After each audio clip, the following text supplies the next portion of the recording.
We've got Narendra Solanki joining in on the show right now from Anand Rathi Shares and Stock Brokers. Narendra, hi, afternoon. Welcome to ET Now.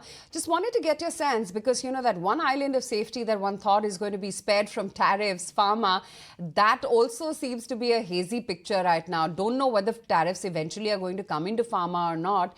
What is your own sense on whether these dips should be used as an opportunity to buy, or would you say avoid right now till you have clarity on tariff implementation? Yeah, good afternoon. Definitely, after yesterday's tariff announcement, markets have thought that okay, this is over, and now whatever has been announced, we have to adjust according to that, and let's move forward. But again, the statement on pharma sector, especially on tariffs, coming today. So again, the markets have gone into a territory where it is still yet uncertain whether which sectors would be coming in next, and whether these tariffs are final. So this back and forth I think would continue for at least next fortnight or a month until individual countries completes their trade agreements and then settle down on the rates and what would be the solution of all these tariff announcements. So I think this volatility can persist for a fortnight or a month, and then only a clear picture would emerge for the companies to take on the evasive steps or to maneuver their business strategies and adjust to their supply chain. So definitely, this volatility might persist for a fortnight, and then only the clarity emerges. However, if one can focus on domestic-based industries, then they can definitely they can definitely invest in these kind of low sentimental environment wherein you can find a good bargains in businesses which are focused mainly on domestic fronts.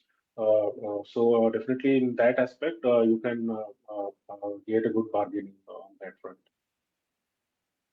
Hi Narendra, this is Cheryl also joining the conversation. I wanted to get your view on the metal sector. Today, that sector also is hit pretty hard. And over the last 1 month, everyone was betting on metal space, hoping that this one actually would benefit with what is exactly happening when you talk about the dollar index, the way Chinese economy is moving. And now you have the reciprocal tariffs. How should one actually gauge this sector, at least for the medium to long-term horizon? See, the metals is a global cyclical commodity, so definitely the supply and demand scenario impacts. And the main concern regarding the metal space is that post tariffs, there might be some dumping which might happen from other countries into India or some other countries where the tariffs are not there. So this is again a key risk to global large companies.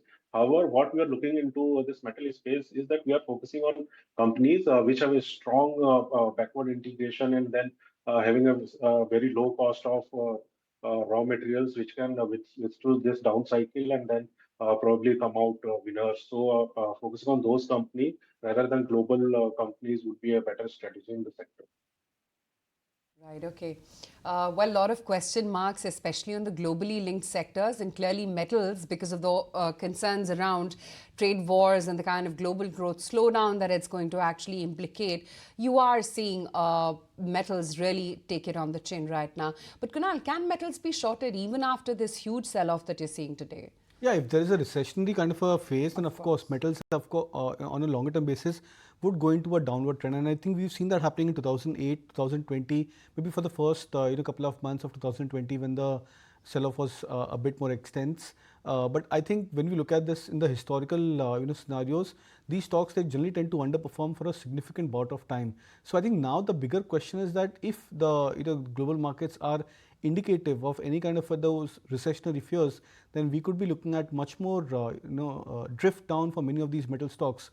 And so typically what happens is if there is a 5%, 7% kind of a correction, we generally look at this as a contra buying opportunities or for traders who missed out on the previous rally. But with this kind of a sell-off and the setup the global markets are showing, I would probably be a bit more wary. So maybe a shorting opportunity, but definitely not a long opportunity.